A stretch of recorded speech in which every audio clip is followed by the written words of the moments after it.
Salut à tous, c'est Météo 87. Dans cette vidéo, je viens vous parler de mes relevés climatiques de ce mois d'août pour mon secteur. Donc, je vais commencer par mes relevés de température, la moyenne de ce mois que j'aurai relevé. Et puis les différentes températures TN minimale, maximale, TX minimale et maximale également.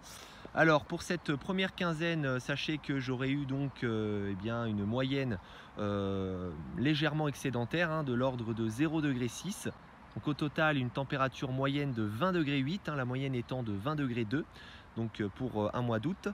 Donc niveau TN, j'aurais eu un excédent assez marqué de plus 2 degrés avec une moyenne de 16,2 degrés, donc la moyenne étant de 14,2. Et puis pour les TX, j'aurais eu cette fois-ci un déficit de moins 0,8 degrés, donc une température moyenne de 25,4 degrés, la moyenne étant de 26,2 degrés. Ensuite, l'ATN la plus basse de cette première quinzaine du mois d'août, je l'aurais relevé d'ailleurs le 2 août avec une TN de l'ordre de 12,5 degrés, ce qui représente seulement autour de 1,5 degré de déficit. Pour la TN la plus élevée, je l'aurais relevé vers la fin de cette première quinzaine du mois d'août, durant ce fameux pic de chaleur que nous avons eu, d'ailleurs le seul de ce mois d'août, avec une TN maximale de 21,7 degrés, ce qui représente quand même 7 degrés d'excédent par rapport à la normale. Ensuite, pour la TX minimale, elle aura été de l'ordre de 19,7 degrés, ce qui représente environ 6 à 7 degrés de déficit. Et pour finir, ma TX maximale cette fois-ci, elle aura été de l'ordre de 34,6 degrés.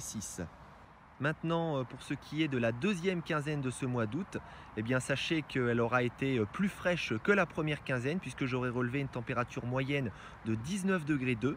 Pour ce qui est de la TN minimale, je l'aurai relevé durant ces derniers jours du mois d'août, qui est donc de l'ordre de 12,1 degrés.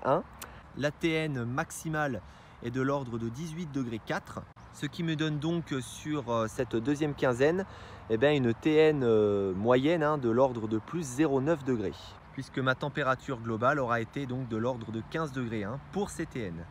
Maintenant, en ce qui concerne les TX, j'aurai relevé donc une TX minimale de l'ordre de 19,2 degrés le 22 août. Et donc pour la TX maximale, je l'aurai relevé seulement quelques jours plus tard, qui est de l'ordre de 28,2 degrés. Et donc en moyenne pour les TX, j'aurais relevé un déficit très marqué de l'ordre de moins 2,9 degrés, puisque pour les TX, j'aurais relevé une moyenne de 23,3 degrés, la moyenne normale étant de 26,2 degrés. Et donc pour conclure sur la totalité de ce mois d'août, j'aurais relevé une TN moyenne de l'ordre de 15,6 degrés, ce qui représente un excédent de plus 1,4 degré. Pour ce qui est des TX, j'aurais relevé une moyenne de 24,3 degrés, ce qui représente cette fois-ci un déficit de moins 1,9 degré. Et au total, sur l'ensemble de ce mois d'août, j'aurais relevé une température de 20 degrés pile, ce qui représente au total un très léger déficit de moins 0,2 degrés. Maintenant, je vais terminer avec ma pluviométrie que j'aurai donc relevée. Je fais mes relevés par rapport à la station de Limoges-Bellegarde, par rapport au relevé pluviométrique de cette station-là. Sachez que ce mois d'août pour mon secteur aura été largement déficitaire en termes de pluie, puisque j'aurai relevé en moyenne une pluviométrie de seulement 22,6 mm, ce qui représente un déficit de 70%. Sachant que les mois de juin et de juillet auront été donc quand même très pluvieux, ce mois d'août se démarque par sa sécheresse assez récurrente, même globalement à l'échelle de la France, puisque il n'aura pas eu beaucoup de pluie sur ce mois d'août, et surtout sur mon secteur, avec donc comme je vous le disais ce fameux déficit assez marqué.